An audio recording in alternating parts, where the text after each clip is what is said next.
as we are now on the road to WrestleMania, takes a slight detour into the Elimination Chamber pay-per-view, and as we are on the final SmackDown before this epic, huge pay-per-view where the possible main event of WrestleMania could be on the line, we see all 6 participants of the SmackDown Elimination Chamber for the WWE Championship in sort of chaos and calamity. A fatal 4-way and an epic rivalry renewed between the Viper and John Cena, plus other matches made for the pay-per-view, and so much more. Even a dual contract signing, not once, but twice. 2 times the freshness, 2 times the fun. And we're going to cover all this and more in this week's edition of the SmackDown Rebound.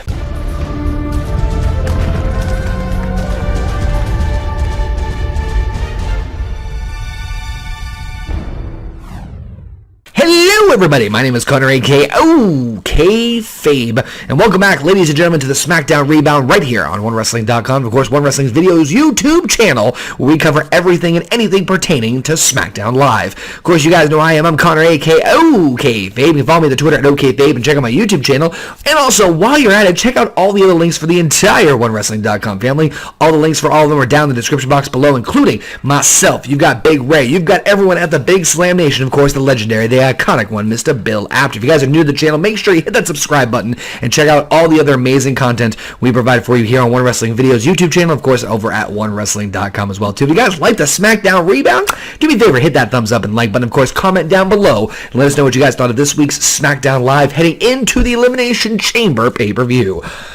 Whew, I need like a supply of oxygen. Seriously, I think One Wrestling needs like its own oxygen supply because sometimes I just can't breathe. And speaking of can't breathing, this SmackDown was fantastic. This one was amazing. This one was magnifique.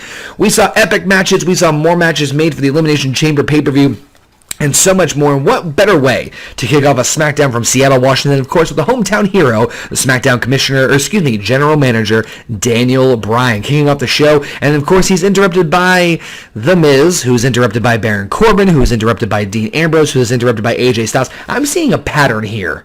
But, then Daniel Bryan decides, why not let's make it an epic night for everyone. He throws all 4 of them in a fatal 4-way to kick things off, and, man, I'm really happy. For a second or two, I thought we were going to see a tag team match, which still would have been fantastic action, but seeing all 4 men in the ring at the same time just going at it in absolute just chaos and incarnate was just all over the place. It was vile, it was vengeful, it was sadistic, it was intense, it was a great way to start the show. It was just a lot of chaos and calamity and just all sorts of just brutal like spots all over the place. We even saw one where we saw a superplex into like a dual superplex off of the top turnbuckle with Corbin doing like a powerbomb, a Tower of Doom.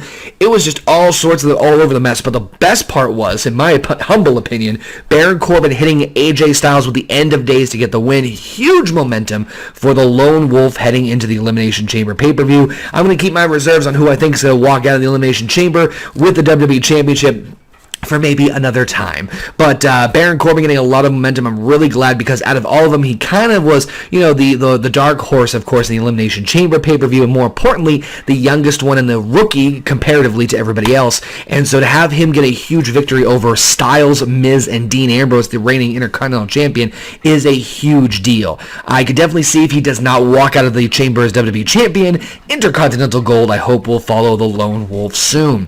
Next up, we saw Natalya and Nikki Bella doing a via satellite interview yet separately, and things got heated and things got awkward really, really, really quick.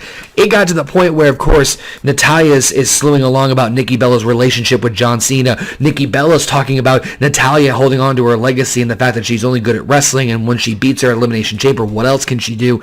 And then finally, Natalya was saying how Nikki Bella's going to end up being left by John because of the fact he's the champion, and that if she wasn't married, she'd be with him? Really? To quote The Miz, really? Really? Huh. Why do I feel like we need this match at Elimination Chamber to be refereed by Jerry Springer in some regards? Regardless, I think Nikki Bella versus Natalya is going to be one of the better matches of the show, including, and here's something else to think and consider as we're going to talk about this later on, the Elimination Chamber pay-per-view is going to have 3 women's matches. That's huge. That's epic. That's fantastic for the women's division of SmackDown Live. Of course, as I mentioned just a moment ago, Natalya versus Nikki Bella. We did find out via Twitter that Becky Lynch will take on Mickie James. And of course, last week announced on Talking Smack, Alexa Bliss versus Naomi for the SmackDown Women's Championship. 3 women's matches on the Elimination Chamber pay-per-view. That's going to be absolutely awesome. And we're going to talk about more about that when we get to the dual contract signing. But backstage, we saw Luke Harper with a intriguing, cryptic promo. I do love it when Luke Harper talks. I feel like we don't get to hear Luke Harper talk that often, but we did note and found out later on, it was confirmed that indeed Luke Harper will face former Wyatt family member, or cohort, brother, I don't even know what they're called at this point, Randy Orton. So we will see Luke Harper go against Randy Orton one-on-one at the Elimination Chamber pay-per-view. Another fantastic match added to the card. We saw Dolph Ziggler take on Apollo Crews. I was so pumped. If you guys have been watching the SmackDown Rebound, you guys know that I've been waiting for this match to happen. And I was excited, I was ecstatic, and then Crews won with a quick roll-up. Wait, what? Yes, in a surprising twist, Apollo Crews getting a quick victory over Dolph Ziggler, one that I didn't see even coming, with a quick roll-up win, and of course Dolph Ziggler doesn't take losses lightly lately. Doesn't take losses lightly lately. I said that right. Yeah, okay. Very time. Anyway, taking out a steel chair, attempting to beat down Apollo Crews just like he did Kalisto. And speaking of Kalisto coming in for the save and also getting, unfortunately, smacked around with a steel chair for his trouble. Why do I feel like... See, this is what I'm talking about. Kalisto and Apollo Crews are both ganging up on Dolph Ziggler. It's a 2-on-1 assault. It's not fair, darn it. For shame on you. But anyway, speaking of those two, we found out that Daniel Bryan has an intriguing matchup for Dolph Ziggler, as he will face not just Apollo Crews, but also Kalisto at the Elimination Chamber pay-per-view. That's right, folks, a handicap match. That's interesting. That's very, very, very interesting, and we'll get more of that one towards the end of the show. Now, real quick, back to the dual contract signing. For the first time ever, we saw not 1, but 2 contract signings at the same time, before Alexa Bliss taking on Naomi for the SmackDown Women's Championship and Mickie James against Becky Lynch. Mickie James and Becky Lynch starting things off with their promo skills and just fantastic banter between the two of them.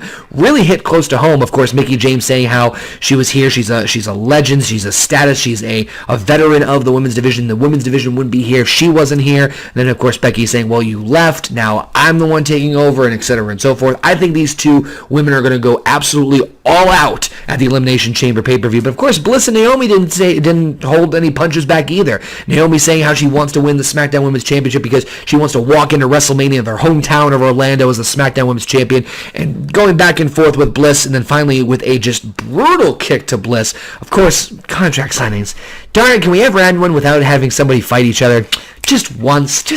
They never seem to go off just smoothly. Just never smooth. What are you going to do? But Becky Lynch doing a insane dive out to the ringside area and landing on all the women just looked absolutely brutal, with, of course, Naomi and Becky Lynch standing tall against Bliss and Mickie James. Can't wait for both of those women's matches. Let me know what your thoughts are down in the comments section below. Before we head to our main event, we had a quick, I'm trying to do here, 12-man, I had to do the math here, 12-man tag team match. American Alpha, the SmackDown Tag Team Champions, Breeze Zongo, Heath Slater, and Rhino teaming against the Vaudevillains, Ascension, and Usos. Crazy chaos match, of course. When you have that many men in that many matchup, of course, it's really hard to keep a track of. But again, in a shocking twist, much like Baron Corbin winning the Fatal 4-Way, Ascension getting the pinfall victory here, winning for his team with the Vaudevillains, and of course, the Usos. Kind of just didn't see that one coming, only because we haven't seen the Ascension featured very highly lately on SmackDown. So it's going to be very interesting to see what happens with that tag team turmoil match for the tag team titles. A lot of T's in that, a lot of alliteration at the Elimination Chamber pay-per-view. Of course, the main event, a rivalry renewed for the first time ever on SmackDown Live. John Cena in a non-title matchup against Randy Orton. Fantastic ending to the show. Wasn't as long as I thought it was going to be, only given towards the last 15 minutes of the show, but still an epic encounter, to say the least. Obviously not as grandiose compared to some of the matches we've seen these two play off against each other in the past, but still entertaining as all to see. Of course, referee takes a nasty bump, allowing Bray Wyatt to come in and help level out John Cena. But oh behold, Luke Harper, our saving White Knight with he's a White Knight with like a dirt. Is that a grease stain or what's that? You know what? I'm not even going to ask what kind of stain it is. Luke Harper coming in and doing a vicious discus clothesline to Bray Wyatt, allowing John Cena to get the upper hand, hit the AA as the referee just seemingly comes out of nowhere, no pun intended, to get the pinfall victory, allowing John Cena to get the victory. It was just very... I thought the ref was down and out. I thought the match was getting thrown out, but I guess the ref was just out conveniently for that amount of time, allowing John Cena to get the victory heading into the Elimination Chamber pay-per-view.